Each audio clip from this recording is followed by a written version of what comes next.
bertemu lagi di video reaction saya kali ini guys, oke? Semoga semuanya sehat selalu. Nah, kali ini saya mau tengok video pembahasan tentang ini ya. Penemuan orang Indonesia yang diapresiasi di negara lain. Jadi penemuan-penemuan yang telah ditemukan oleh orang-orang Indonesia ya. Ada beberapa tuh yang memang sangat menarik perhatian dari negara luar gitu. Jadi apa saja ini? Mari kita sama-sama tengok video ini. Let's go. Perdebatkan tuh masalah aki tekor, nggak akan kuat. Mungkin menempuh jarak 5 kilo aja Heho, Pop udah akan gengs. tekor, aki itu akan.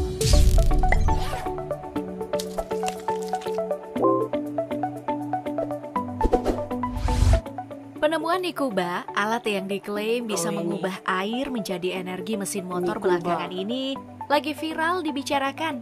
Selain kaget karena penemuan itu emang bikin netizen terperanjat, juga karena muncul berbagai polemik. Salah satunya itu adalah ketegangan antara si penemu Arianto Misel dengan Badan Riset dan Inovasi Nasional alias BRIN. Alat Nikuba ya.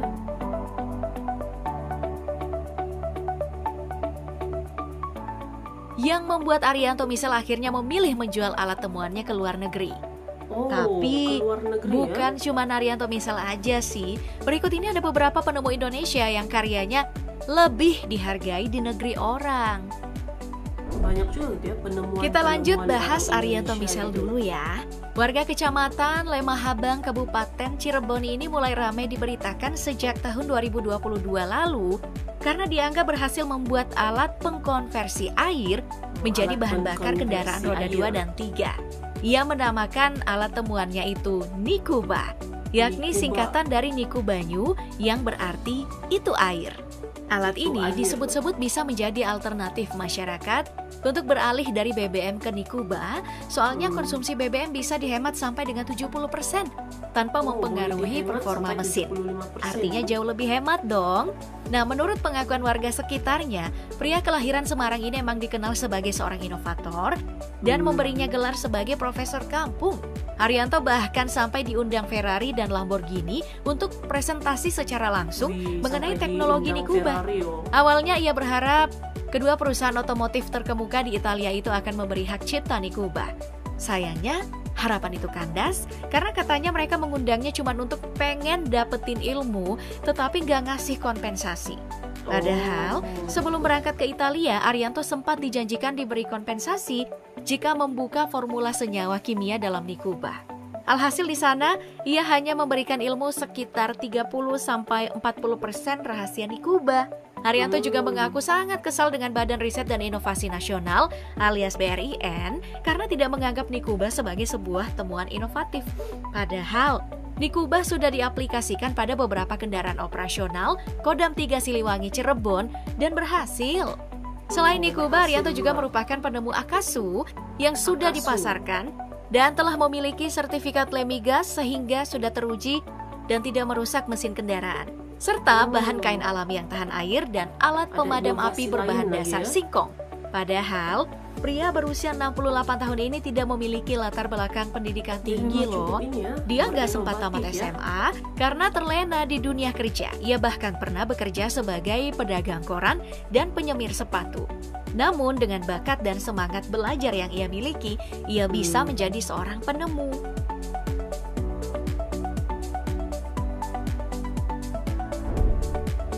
Nasib seorang penemu sepertinya emang gak bisa jauh ya dari kontroversi.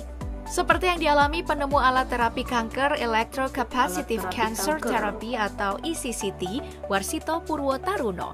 Pria kelahiran Plosolor, Karanganyar, Solo, 15 Mei 1967 ini udah banyak meraih penghargaan bergengsi.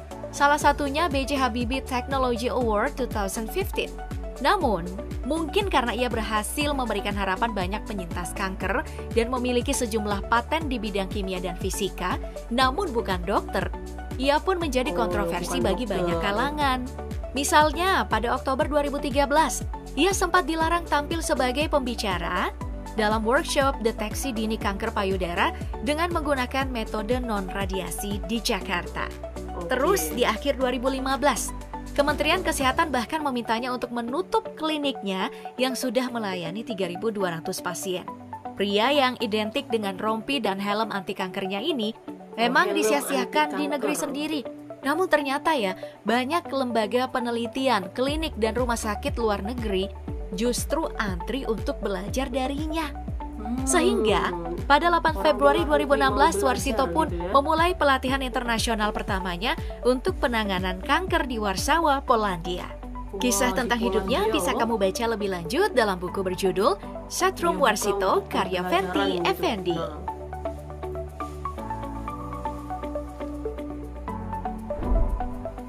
Selanjutnya ada Randall Hartolaksono, seorang ilmuwan lulusan University of London asal Indonesia yang berhasil menemukan bahan anti api dan anti panas dari kulit singkong. Sebenarnya, penemuan pria yang kelahiran tahun 1956 ini gak sengaja menemukan bahan kimia itu saat meneliti saripati kulit singkong untuk menjadi bahan pelumas engsel robot di Inggris. Bahan itu tiba-tiba tumpah dan akhirnya memadamkan api. Randall pun memutuskan untuk fokus meneliti saripati singkong sehingga dapat memutus reaksi kimia berantai dalam proses kebakaran. Teori itu pun diberi nama teori pemutusan rantai kimia dan diterima oleh kalangan ilmuwan Eropa. Selanjutnya, itu mengembangkan aneka produk anti api dari beberapa zat aktif dari saripati kulit singkong seperti tripotasium sitrat. Ada yang berupa cat dan saat dioleskan ke kayu bisa jadi tahan api selama 200 tahun. Ada juga yang dibuat dalam bentuk cairan yang dimasukkan ke dalam tabung semprot untuk memadamkan api kebakaran. Penemuan itu pun ia kembangkan hingga mendirikan bisnis bernama Hartindo Chemicatama Industry dan memiliki pabrik di Malaysia, Singapura, Taiwan, Inggris, dan Thailand. Bahan itu pun banyak digunakan oleh perusahaan otomotif dunia, bahkan diakui oleh Petronas dan Ford. Wah, keren ya! Petronas.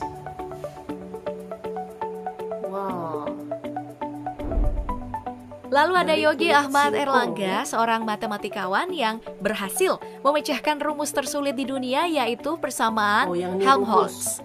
Persamaan ini digunakan pada pemrosesan data seismik menjadi 100 kali lebih cepat dan digunakan untuk berbagai masalah perminyakan. Membuatnya akhirnya dilirik oleh perusahaan minyak dunia, Shell, karena dianggap metodenya ini lebih baik dan cepat dari yang digunakan perusahaan minyak biasanya. Berkat penemuannya itu, lulusan ITB ini pun meraih berbagai penghargaan. Salah satunya Bakri Award pada tahun 2012. Selepas meraih sarjana di ITB, Yogi memang melanjutkan studinya di Delft University of Technology Belanda, lalu meraih gelar magister atau master serta doktor di bidang matematika terapan. Kemudian mengikuti program postdoktoral di Jerman dan menjadi asisten profesor bidang matematika di Universitas Al Faisal Arab Saudi. Hebat banget. Hebat ini. Berikutnya ada Cokorda Raka Sukawati, sang penemu sistem penyangga jalan layang yang dikenal dengan konstruksi Sosrobahu atau landasan putar bebas hambatan alias LPBH. Nama Sosrobahu ini diambil dari nama tokoh cerita sisipan Ramayana dan diusulkan oleh mantan Presiden Soeharto pada tahun 1989. Konstruksi Sosrobahu ini memudahkan pembangunan jalan layang tanpa mengganggu arus lalu lintas pada saat pembangunannya. Penemuan ini terinspirasi dari dongkrak hidrolik mobil saat ia sedang memperbaiki mobilnya.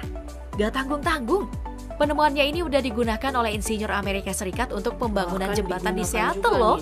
Jadi, kalau jalan-jalan ke Seattle nemu jembatan, bisalah kamu pamer dan berbangga diri. Selain itu, karya pria yang meraih gelar insinyur bidang teknik sipil di Institut Teknologi Bandung pada tahun 1962 ini juga mendapat hak paten dari pemerintah Jepang, Malaysia, dan Filipina. Dari Indonesia, Dirjen Hak Cipta Paten dan Merek mengeluarkan patennya baru pada tahun 1995. Padahal Jepang udah memberinya pada tahun 1992. Kok pemerintah kita lambat sih? Hingga saat ini ya, teknologi Sosrobahu juga sudah diekspor ke Filipina, Malaysia, Thailand, dan Singapura. Di Filipina, teknologi Sosrobahu sudah diterapkan untuk 298 tiang jalan dan di Kuala Lumpur sebanyak 135. Diterapkan di Saat Kuala teknologi Lumpur Sosro juga, Bahu ya, ini diterapkan di teknologinya. Filipina, Presiden Filipina Fidel Ramos bahkan dengan bangga mengumumkan bahwa inilah temuan Indonesia, sekaligus buah ciptaan putra temuan-temuan orang ASEAN. Indonesia, Dan ya. tahu nggak, saat ini Korea Selatan masih bersikeras ingin membeli hak patennya juga loh. Oke. Oke guys, jadi itulah dia video pembahasan ini. Jadi itulah dia nih temuan-temuan orang Indonesia ya. Hebat-hebat ini semua. Dia punya inovatifnya, penemuan-penemuan yang telah ditemukan gitu kan. Bahkan juga sampai digunakan di luar negara. Nah, hebat-hebat ya nih. Memang tidak kalah pintar juga orang-orang Indonesia dalam membuat teknologi, menemukan inovatif-inovatif yang sangat canggih gitu, oke? Terbaik. So, terima kasih banyak sebab kamu sudah menonton video ini. Jangan lupa macam biasa untuk support channel saya dengan subscribe, like video ini, dan jangan lupa untuk komen juga, oke? Terima kasih banyak dan kita jumpa lagi di video seterusnya. Assalamualaikum.